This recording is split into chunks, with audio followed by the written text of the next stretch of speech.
Welcome back to another F1 video. For today, man, we're gonna check out the man himself, the GOAT himself, the man, myth, the legend, Nicholas Latifi. Now, obviously he's not an F1. Obviously Nick DeVries has took his spot at Williams alongside Alex Albon. Looking forward to it. Latifi has chance, but sucks. I know we have made fun of Latifi. We have, call him Go Tifi, and we have criticized some of his race performances. But now that I think about it, going back to the Italian Grand Prix, how Nick DeVries came in and outshined Latifi. Anyway, let's get started with the video. Don't forget to like the video and sub as well. Let's get it. For the second time in 3 seasons, Nicholas Latifi is on track to finish 21st in a 20-car championship. Absolutely disgusting. And that is just not good enough. To be competitive in Formula 1, you have to be in the top 0.0001% of race drivers in the world.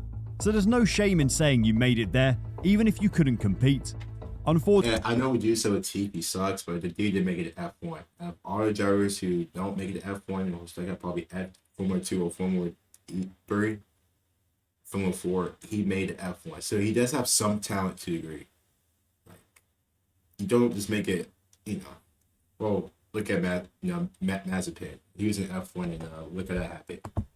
Fortunately for the man we was fondly worse, call Go Tifi, Mazepin the Italian or Grand Prix was the Latifi? final nail in the coffin that will hold his F1 career. We all know he's bad, but just how bad is he? Let's check out some numbers and look back at what has been an undistinguished career. At the end of the summer break, Nicholas Latifi believed that with an upgraded Williams chassis, he was showing he deserves to stay for a 4th season in F1. A perennial backmarker since being given his Williams chance in 2020, Latifi has scored points in only 2 of his 53 starts so far. Absolutely disgusting. Back-to-back races in Hungary and Belgium in 2021. That is the same Belgian Grand Prix that saw no laps raced and that George Russell, his teammate at the time, finished 2nd. However, the Canadian sensed improvement since the FW44 was upgraded and can point to setting the quickest time in FP3 on a drying track and a fastest sector in Q1, both at the Hungarian Grand Prix. I feel much more comfortable in the position I'm in, showing up at the weekends knowing, okay, bro. If I drive the way I know I can drive and get as much as I can out of the car, then the performance is where it needs to be, which I think is deserving of staying in F1, Latifi told the media. Just getting to Formula 1 is hard enough, but in 2019, Latifi's 2nd place finish in the Formula 2 Championship was enough for Williams to take a chance on him. The driver who beat him that year was Nick DeVries, but we'll come back to the Dutchman shortly.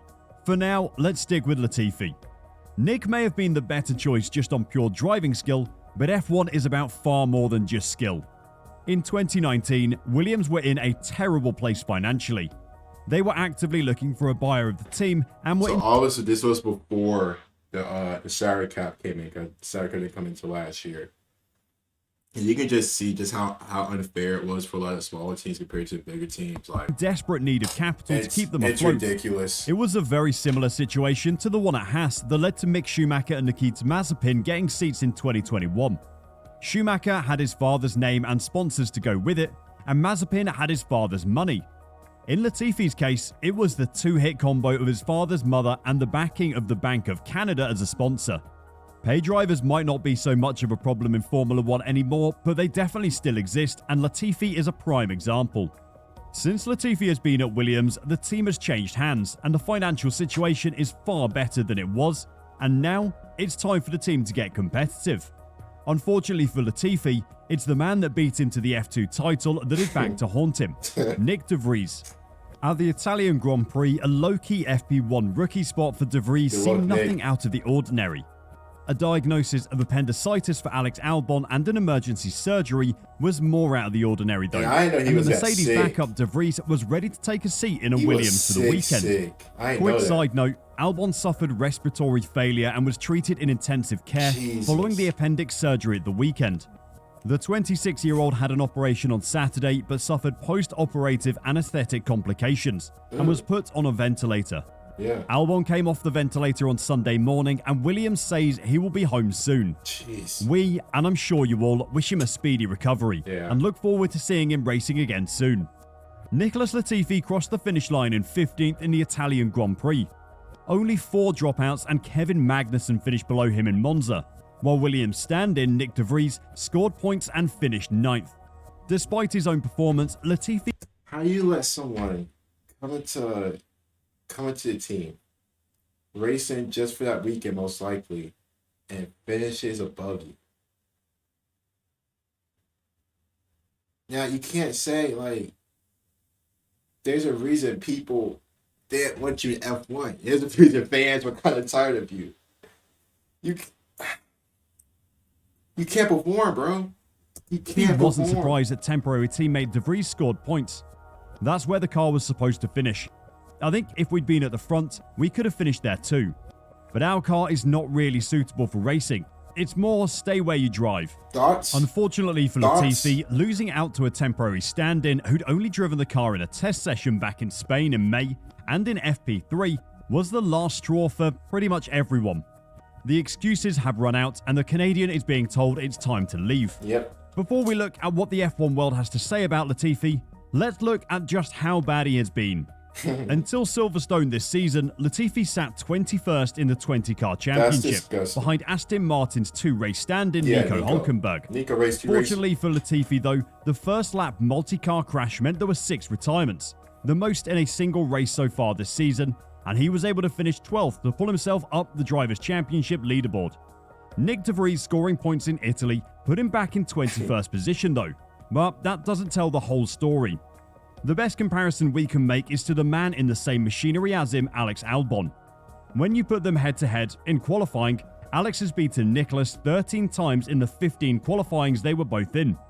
From those qualifying sessions, Albon has an average grid position, that is where they start the race, of 15th.4. Which is Latifi's is 17.06. Golly. That is the worst in the championship. In terms of actual pace he's missing, Latifi's lap times are about 1% short of the car's perfect lap times. Alex is only missing about 0.2% of the car's perfect lap time out there, meaning he is driving the car far closer to what it's capable of. In races they both started, Latifi has averaged 15th.77 position. Albon has managed 12.62. Again, Latifi is the worst in the championship. Of those 15 races, he's only outclassified Albon 3 times, and 2 were thanks to Alex getting a DNF. You could actually argue that Latifi has managed to go backwards since joining Formula 1. In 2020, he finished 21st in the championship, thanks to Hülkenberg stepping in as a backup in a few races. But if George Russell hadn't replaced the COVID-stricken Hamilton and Sakir, he would have beaten the Brit in the Drivers' Championship that year. Wow. In 2021, discounting Russell's second-place finish in Belgium, Latifi's average finishing position was only 1.5 places worse than his teammate. Then, this season, well, we've already spoken about that, but it's definitely getting worse than better. The wider Formula 1 community were already unconvinced by Latifi, but the loss to his teammate in Italy has pushed the media to finally turn on the Canadian. The criticism isn't cruel, it's just the honest truth, that after 3 years of racing, Latifi has had his chance and has failed to prove he's up to the task. Damon Hill is one who has no sympathy for Nicholas Latifi. Jeez. The Canadians perform. We have a former F1 champ taking time out their day to criticize you, bro. That's how you know you just... Like, that's just how...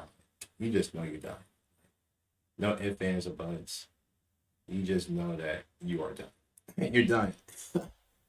Performance at the Italian Grand Prix showing he hasn't got the pace to stay in Formula 1. Hill says he does not deserve to retain his Williams seat for the 2023 championship. I'm sorry, but this is the way it is. The 1996 world champion told Sky Sports. In this case, Nicholas hasn't got the pace he needs to stay in that position in Formula 1. He's had some good moments, but along comes a guy who's not even driven in the Grand Prix before, and he's done a fantastic job. Yeah, way better. Social media wasn't any kinder to the driver either. A number of F1 fans urged Williams to immediately fire Latifi and replace him with the Dutchman De Vries. Hoping to see De Vries in the Williams again in Singapore, one wrote. They need to immediately sack Nicholas Latifi after this embarrassment, another chimed in. Despite everything being said about him and the pain of knowing his Formula 1 career must now be over, Latifi managed to be complimentary of De Vries' weekend. Asked what he thought about being beaten by a driver who was only told he could drive just before FP3, Latifi replied, "What do you think?" Before adding, He quickly picked up a good pace. He jumped in the car for FP3 and it was quite impressive how fast he went straight away. Everyone knows that Nick is a fast rider. Maybe you're just it not is good, impressive bro. what he's done. Maybe you're just not good, Latifi's bro. poor performance has been Maybe an you just anchor ain't for good, Williams bro. this season. There is an upside for the team from the Italian Grand Prix. They found a very obvious replacement in Nick de Vries. The Dutchman is currently tied to Mercedes and has been patiently waiting for Hamilton to finally retire so he can take his spot. As a customer of Mercedes though, Williams would be the perfect spot for him to fill the time between now and whenever Hamilton decides to leave. If Williams are lucky, Mercedes may even pay them for the pleasure of having him on the team and giving him some valuable F1 racing experience. Ooh. His future teammate certainly thinks he did enough to deserve a chance. I wonder if that did Speaking in the happen. post-race press I'm not conference entirely after sure. taking third at Monza, Russell paid tribute to De Vries and backed him for a race next season. He obviously did an excellent job, Russell told the media. Throughout all of our karting careers, the three of us, that's Russell, Max Verstappen and Charles Leclerc, raced against him and knew him very well. He was always one of the very best, and there's no doubt he's deserving of a place in Formula 1. That's just how the sport is sometimes. There are 20 drivers, not everybody gets an opportunity, but certainly now, he's proved everything he has to. It's competitive. While Nicholas Latifi has had a disappointing Formula 1 career, you still have to respect him for making it this far. Facts. Even with the help of his family's money, he still needed skill and determination to get to where he is now, and nothing can ever take that away from He him. didn't make it F1. Besides, it he isn't just the end ain't of the world. F1 level. He could always find a seat in NASCAR. Want to know more about what's going on in F1? Then click the video. That's what I'm saying. He's just not F1 level. He's a solid, like I say, he made it F1, so he doesn't suck, but he sucks. Anyway, hope you guys enjoyed the video. Don't forget to like the video and sub as well, man. Nicholas Latifi. Jeez. Talk to you guys later, man. Peace.